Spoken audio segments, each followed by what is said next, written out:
Welcome to the show, Dark Valiants. I know I don't usually pop out until the end, but I've got something quite special to share this time. The Mortis Maledictum novel is finally available. Yes, that means every story you've heard here and all the ones coming up are out on Amazon to read. So if you want to read along or read ahead, the link is down in the show notes. And since the sole most important thing in getting these defiling gremlins to help us grow our dark family is reviews, we ask that you please consider throwing out a few words to help spread the madness. Thank you.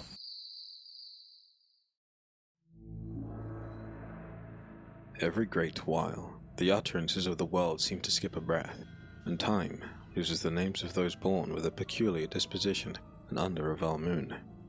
In a country home near Naples in 1594, a sickly mother gave birth to twins. Their mother passed from this world almost as soon as they took their first gasping breaths to cry. The infants held a strange look, and in less than a week, their widowed father deposited them on the doorstep of a workhouse. No one knows the names their mother gave them, but harsh men split the pair up before they could crawl, giving them the names of Elias and Antonio. The world took every chance away from the pair, and the twins grew up with the emotional detachment common among the unwanted. Somehow, even with the world shunning them, they each proved their mastery of a field of scientific study. The two raised themselves up out of the muck and the rancid peasantry, each completely unaware of the other's existence. When a plague stormed through the streets of Naples, both set to work on finding a cure. Antonio had joined the priesthood and took the bodies of the dead to prepare them for the earth. He dissected them, looking for answers within the necrotic tissue. Elias studied substances which he hoped would block the miasmatic plague from entering a victim's body. Both brothers were ahead of their time, but despite their aptitude, the plague ravaged onwards, and both soon became desperate. One evening, the rain came in so heavy it blotted out the last vestiges of twilight. Antonio stood over a long wooden table, picking through an open corpse, looking for the answer to the prayers of a city which had always reviled and rejected him. The rain soaked the sill of a window he had propped open, hoping to ease the smell of the dead flesh from the back room of the church where he worked. Just there, under the lung, Antonio spotted something dark and slippery. He reached in and lifted out a minuscule bead of tarnished gold. He didn't know where it had come from, but its presence compelled him further. Weeks passed without another body like the one from that rainy evening until, at last, a new chance landed in his lap. Most of the city's doctors had now come down with the sickness themselves, and the same people who held Antonio at arm's length needed his unorthodox methods. They brought in a young woman who had died in a sudden violent fit. She, too, held a small golden bead under her lung. It sat right next to her heart, concealed in the structural tissue. He did not know it, but the universe had left this woman behind in time, the same as it had done to him. Antonio and his twin both had these celestial beads of golden metal laying next to their hearts. They were vestiges of a sliver of reality before the boundaries between the living and the dead had coalesced, and in too high of concentrations it caused rapid deterioration without death. Antonio carried on, searching the bodies of all those he could find, convinced the golden bead would lead to the solution. All it did, as he collected the few available, was to rot his features and corrupt his heart into a dark hole of obsession. Meanwhile, Elias worked across Naples in a slum, treating those he could with poultices and vials of murky liquid. The midday heat beaded sweat across his scarred brow. There was little he could do about it while wearing the beaked mask. Elias packed the front of the mask with an herbal mixture of his own devising. He combined this with flesh shavings of those few who recovered, baked until blackened. The residue held no more plague, and only the tissue of a pure soul. Elias did not know it, But as the herbs opened up his body and allowed the surrounding plague to flow in and out without damaging him, the blackened tissue seared his soul and bound it with death. The more he worked, sweating and pouring the last vestiges of himself into curing his patients, the less humanity he held on to. With the combined efforts and the growing power of the twins, Naples recovered from the pestilence. There was no more need for the unorthodox methods and strange medicine. There was one older than them who had watched from the shadows, and even she was surprised at how quickly the city seized the pair and exorcised them. The doctor and the mortician needed to find where the plague had originated, for it could not have possibly been from an organic source. It was finally time for their older sister, Laura, to step from the shadows. She was a hulking, blistered mass of flesh, transformed from her own obsession with the hatred in the hearts of humanity. Her parents had abandoned her when she was young, and tried to have a child who would dance in the light. Instead, they received the twins of darkness. Thus did Laura flounder for years, seeking her own answers and finding nothing but loss and hatred. She turned to them then, and approached each to tell them of their history.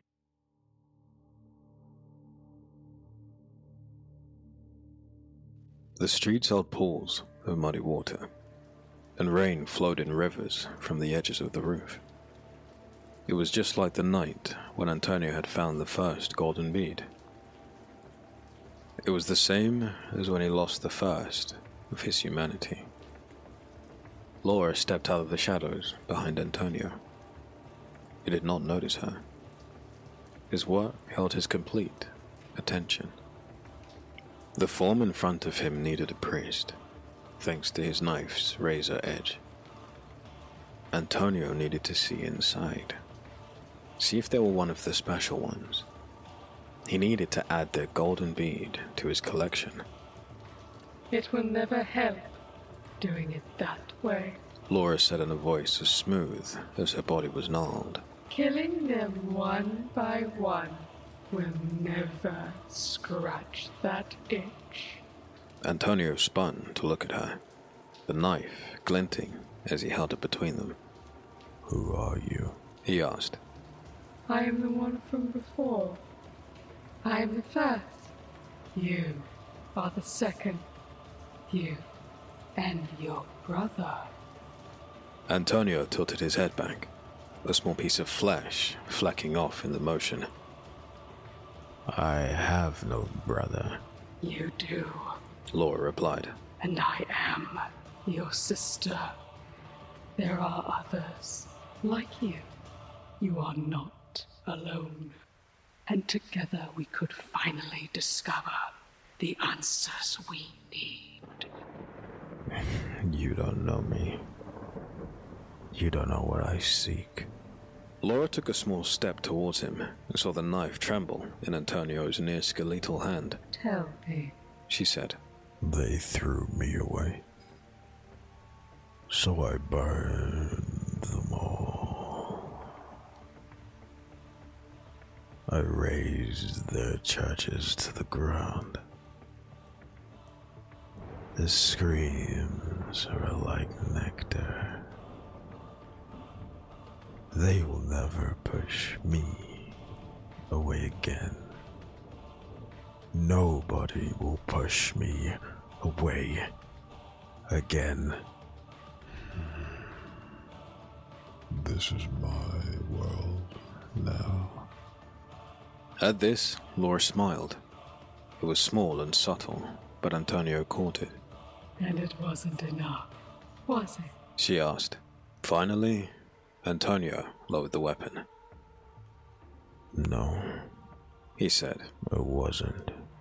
Then let us discover the answer together, Laura offered. And Antonio joined her.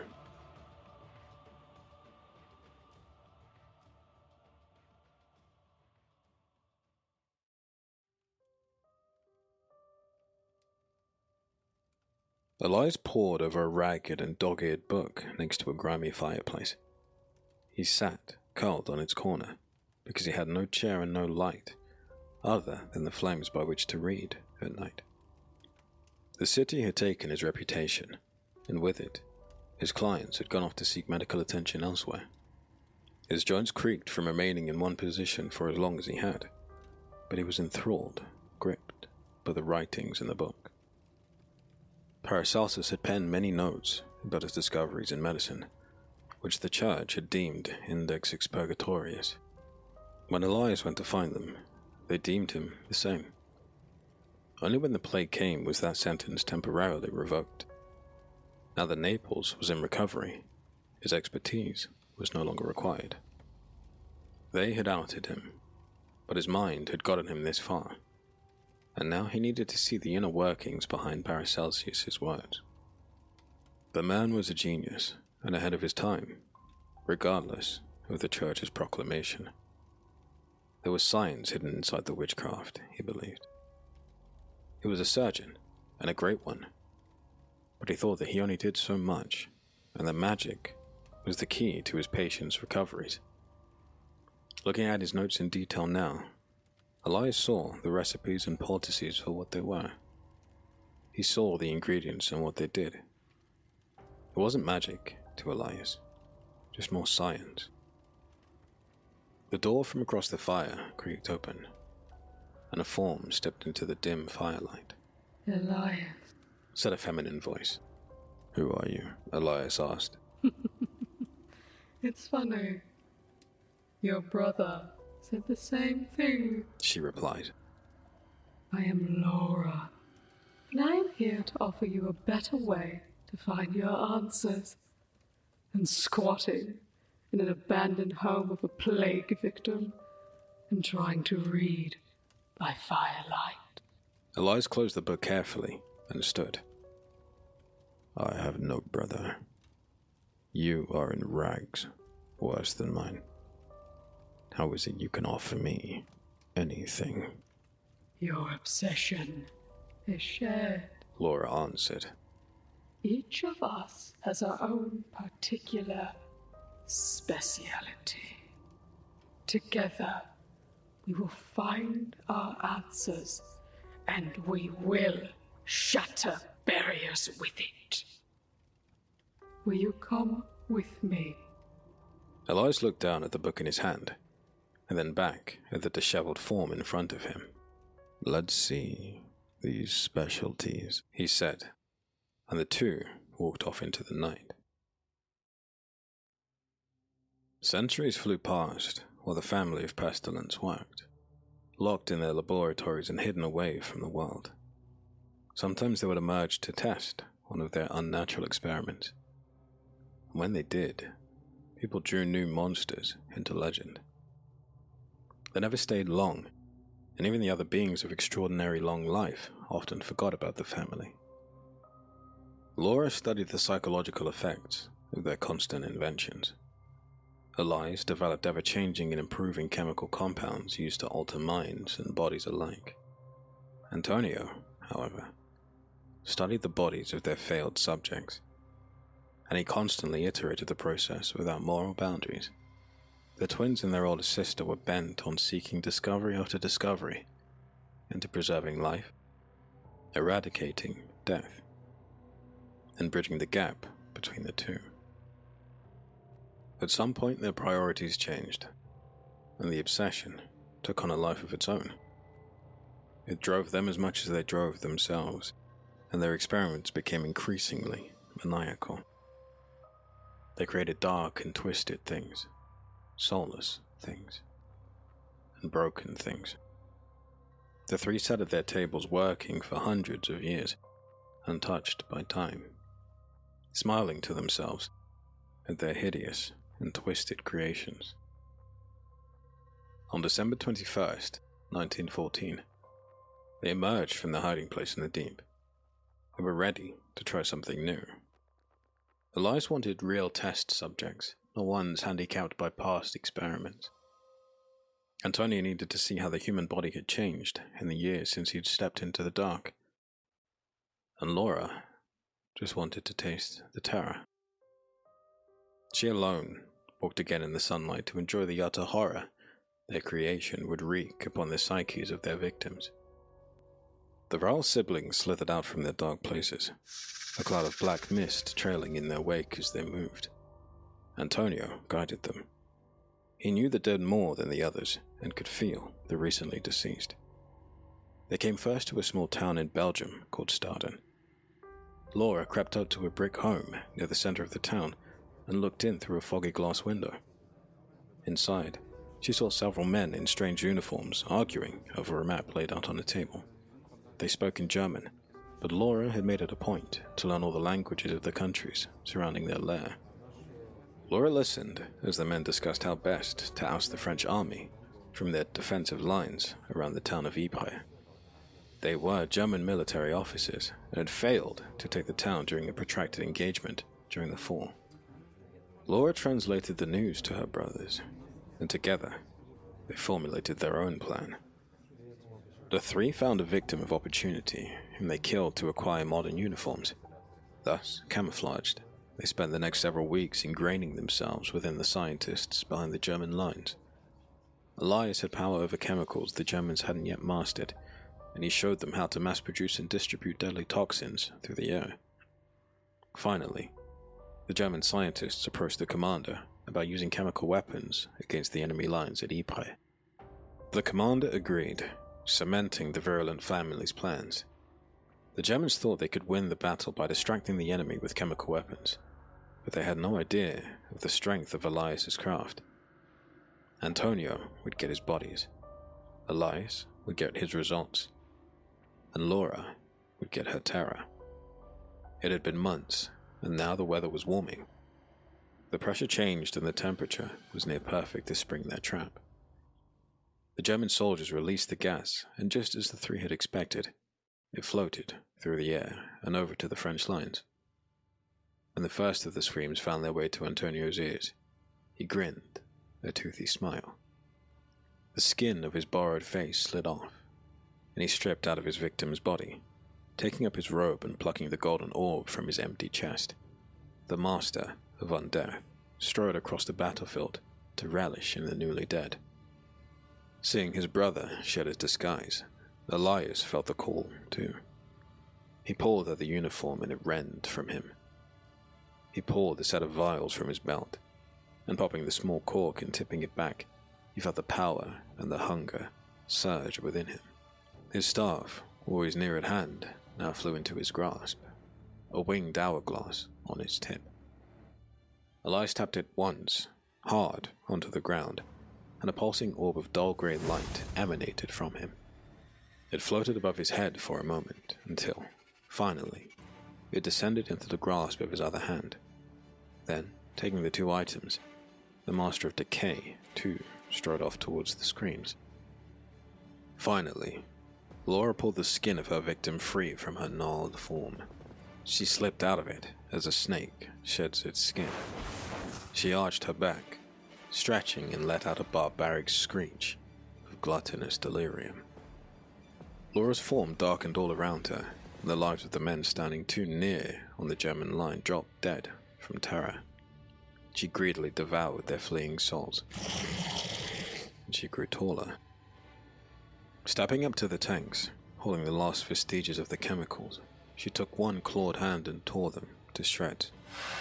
Laura wanted everything to feel the fear of Elias's creation.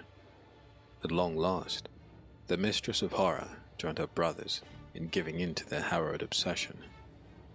The results of that day echoed through the lines of both armies, giving the family reason enough to stay above in the light.